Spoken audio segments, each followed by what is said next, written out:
In 1996, a little Japanese video game company known as Capcom released a zombie survival horror game known as Resident Evil. It became extremely successful and repopularized the zombie genre, influencing a whole new horde of zombie horror games and movies alike. Almost 2 decades later, it became a whole series with 9 mainline games and lots of spin-offs, and spawned what is probably the most bootleg video game movies ever. Who the f are you? The series became more action-based as the years went on, and almost completely lost its horror theme. But back in 2002, Capcom remade the first Resident Evil with a whole new makeover and updated it to retain its scary feel, reminding us what Resident Evil was at its best, a game about trying to survive in a really horrifying situation. Since Resident Evil 1 is one of my most beloved Resi games, and with the Resident Evil 2 remake recently out and 3 coming soon, I thought it would be a good idea to share it with people who don't play video games. Especially for ones who don't like horror and zombies. Thanks. So grab your first aid spray, sit on down, and let me tell you about Resident Evil 1. Resident Evil. Also, spoilers for a game that came out almost 2 decades ago. The story takes place within the forested mountains on the outskirts of Raccoon City, where rumored reports of bizarre murders have been going on where victims were apparently eaten. The Bravo team of an elite police special forces unit known as SCARS is sent to investigate the area, and mysterious circumstances cause their helicopter to crash and lose contact to the police department. The Alpha team is then sent to search for the Bravo team and find the derelict remains of their helicopter, in which they discover a dead pilot. And Alpha team continues their search for the other members. During their search in the forest, they get attacked by zombie puppies, turning one of them to kibble.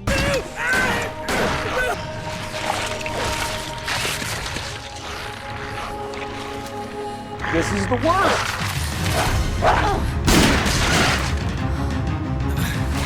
They're forced to run away and find shelter in an old mansion because their pilot was like, I gotta get out of here! Hey! Brad! Where the hell's he going? From this moment on, you enter the survival horror. Ooh, spooky. You get to play as either Chris Redfield or Jill Valentine, remaining members of the SCARS Alpha team. Picking either has some slight differences in gameplay and story, but have generally the same route. For the most part though, playing as Jill makes the game so much more easier. Item management plays a big part in classic Resident Evil games, cause you only have so many slots to be carrying items around, so you can't go lugging 100 guns and medkits with you. Jill gets 8 slots, while Chris only gets 6. Each person gets an item specific to them. Chris gets a lighter that you don't really use at all that much in the game, while Jill gets a lockpick that can already unlock a lot of doors all around the mansion. So Chris has to find a bunch of old keys and is struggling to open up all the doors like, Let me in! Let me in! Basically the difference between playing as either Chris or Jill looks like. L'espoir est un plat bien trop vite consommé à sauter.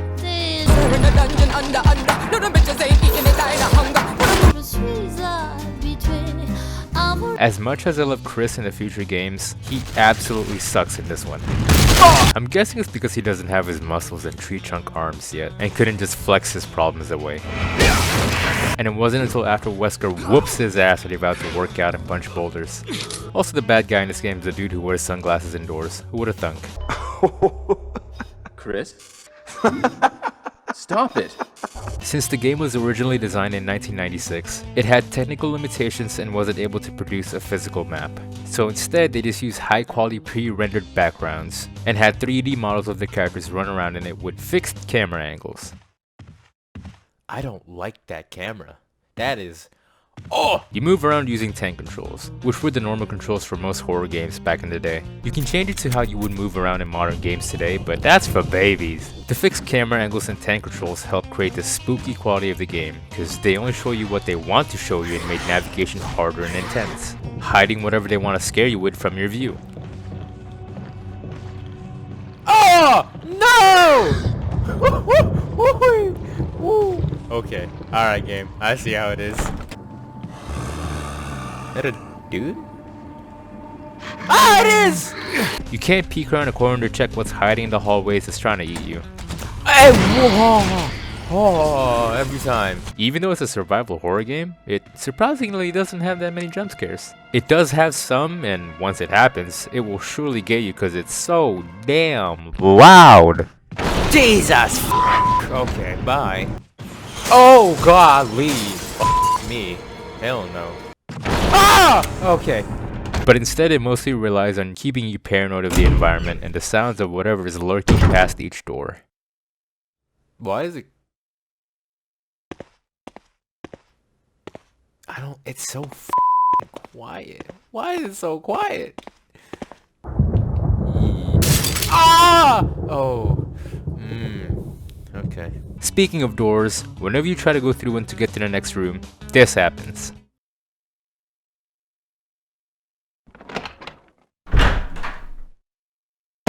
This iconic animation that shows up in other sequels defines Resident Evil's slower paced spooks and scares. Although sometimes it can feel just a little bit too slow. Can you be any slower? But I don't mind it though, because at least it keeps the zombies away since they don't know how to open doors. What? He got up and what? Nah, I'm coming back for you. Excuse me? While you're trying to explore the mansion, several things are gonna try and kill you, including the normal zombies, puppies, crows, ow, bees, not the bees, no! Are you alright? No.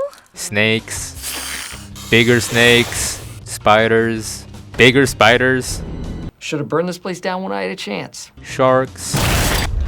Excuse me? F off? Bigger sharks. Chris, stop! No! Big lizards. Mutated plants. Jesus Christ, ow. And whatever the f these things are. You can try to shoot the zombies down, but since ammo is scarce and it takes about a gajillion shots to kill one, 3 shots with a magnum, it's recommended that you instead run away and juke them out. Take the bait. Yes! No! Chris! Take the bait. Take the bait. Take the bait! Take the bait! Oh, I'm dead. But if you do decide to waste your ammo on the zombies, they'll come back later and arise as crimson heads. Wait a minute. That can actually run after you and rip you up like a wet paper towel. The only way to prevent them from coming back to life is either burning their body or making sure you blow their head off with a shotgun. Terminator! This game doesn't have a traditional health bar, but instead only tells you your current condition and shows if you're fine, caution, or danger. And the situation can quickly go from This is fine. to I'm in danger. you heal yourself by finding green herbs, which you can then combine together with other herbs for a bigger effect. Now exactly how much pot did you smoke? There are no save checkpoints either, and the only way to save your progress is by finding a save room and to ink ribbons on typewriters. After going through hell and back trying to survive the mansion, once you finally reach a save room and hear that music, all you feel is sweet relief. Okay. So if you die and your last save was hours ago, then you're basically screwed. I can see that. All around the mansion are notes left by other people, which gives you an understanding of what caused the outbreak. Some of these notes also give hints on puzzles and how you're supposed to go about solving them. It's important to read these notes carefully, or otherwise you'll be stuck trying to figure out the puzzles like...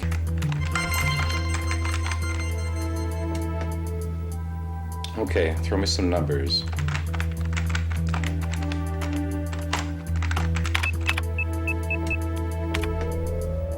And if you keep getting them wrong, you'll be forced to go back and look for clues like...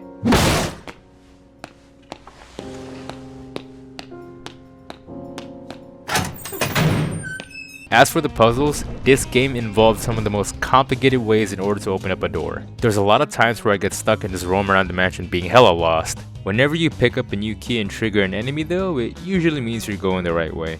No body of water is safe without a lifeguard. It's 2 feet deep, lady.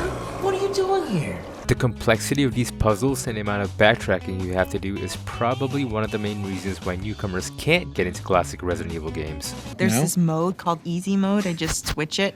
It's way easier on Just easy keep talking. mode. Let alone people who don't play video games at all. For example, imagine living in a house that not has 1, not 2, but 4 different types of keys just to open up every single door inside. In order to get around, you need the first key, which you need to find the tip of an arrow that unlocks a gravestone that leads to an underground tomb that I would never voluntarily go to, that has a book telling about death masks that if all are found and placed in their respective faces, reveals the casket of a crimson head zombie that tries to kill you. And after you kill it, you can get a stone ring that also acts as a button that opens up the door to a dungeon that also unlocks the door to the mansion's courtyard, which leads to an old cabin inhabited by an overgrown zombie child that looks like Quasimodo that bonks you to sleep. Jesus Christ, I would've just stopped the moment that first mask unhooks the chain to the casket. Oh, wait, no, I don't want to do this puzzle no more. Never mind. No. Living in this mansion would have been absolutely miserable, even if it wasn't overrun by flesh-eating zombies. Depending on if you go out of your way to solve all the puzzles or not, you'll get different outcomes and endings. This goes the same for your actions with your partner. Chris and Jill will get their own partner as they try to survive the mansion, where Chris gets Rebecca, a young medic from Bravo team, and Jill gets Barry, who is really fond of sandwiches. A second late, you would have fit nicely into a sandwich. And magnums? What about you? Oh, don't worry. I like the buddy system we have here. I see. There will come a time where they will be close to death, and are gonna have to rely on your help to keep them alive. But I'm pretty sure them surviving is the real outcome because the game is really good at making you feel terrible if you let them die. Damn, she dead as f***. Oh. Rebecca! Barry! He's gone. And also because they eventually show up in other future games and CGI movies. You really need to fuck Chris's sister, Claire. By the end, you learn that Wesker, the STARS team's leader, also known as the dude who wears sunglasses indoors, turns out to be working for a sketchy pharmaceutical company known as Umbrella, who's created monsters infected by the T-virus that they've let loose in the mansion to test their strengths against the STARS team. He does a show and tell of his little pet project, which kills him. Then it immediately tries to kill you too. I don't think I have any health items. Come on, you test tube freak. Don't make it angry, what the f***? Oh, I'm dead. Ow. After beating it once, it attacks you again later on when you try to escape the mansion. Oh my god. Oh god, I am getting tossed. I'm finna die. Oh god, oh dear god, oh jeez. I died? Brad, the helicopter pilot that left you earlier, comes back and drops off a rocket launcher that you used to blow up the Tyrant. Excuse me? He just did not care.